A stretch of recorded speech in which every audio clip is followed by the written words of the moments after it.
Welcome to Divya cooking channel. ఈరోజు మన వీడియోలో కొబ్బరి లడ్డు ఎలా ప్రిపేర్ చేయాలో చూసేద్దామండి. ఎటువంటి పాకం అవసరం లేకుండా ఇంట్లోనే అప్పటికప్పుడు ప్రిపేర్ చేయొచ్చు. మీరు కూడా ఖచ్చితంగా ట్రై చేయండి.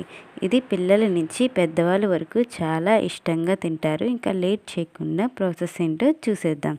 ముందుగా ఇంట్లో కొబ్బరికాయలను తీసుకోండి.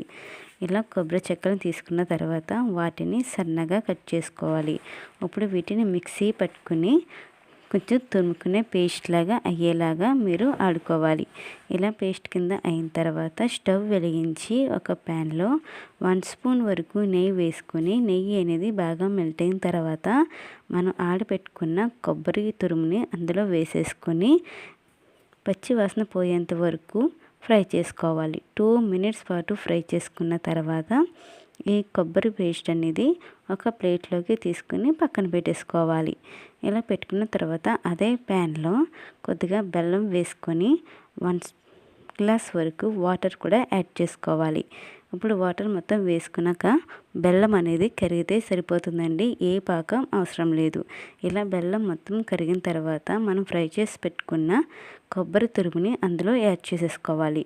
ఇందులో వేసేసుకున్న తర్వాత ప్యాన్ నుంచి సెపరేట్ అయ్యేంత వరకు ఇలా తిప్పుతూ ఉండండి. అడుగు మాడంటకుండా 15 మినిట్స్ పాటు అలా తిప్పిన తర్వాత 1 స్పూన్ వరకు నెయ్యి అనేది మరొకసారి యాడ్ చేసుకొని కొద్దిగా ఇలాచీ కూడా వేసేసుకొని ఒకసారి కలుపుకొని స్టవ్ ఆపేసి పక్కన పెట్టుకోండి. ఇప్పుడు ఇది పూర్తిగా చల్లారిన తర్వాత మనం చిన్న సైజు లడ్డూలాగా ప్రిపేర్ చేసుకోవాలి.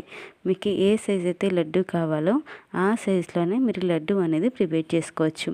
ఇలా లడ్డూలన్నీ ప్రిపేర్ చేసుకున్నాక ఆ ప్లేట్లోకి సర్వ్ చేసుకోండి. అంతేనండి, ఇంట్లోనే అప్పటికప్పుడు ఏ పాకం అవసరం లేకుండా 2 నిమిషాల్లో ఈ కొబ్బరి లడ్డు రెడీ అయిపోతుంది. మీరు కూడా ఖచ్చితంగా ట్రై చేయండి. మీరు ఏ విధంగా అయినా ప్రాసెస్ మార్చితే దాన్ని కామెంట్ చేయండి. అలాగే మీకు కనుక వీడియో నచ్చితే లైక్ చేసి మన ఛానల్ని సబ్స్క్రైబ్ చేసుకోండి.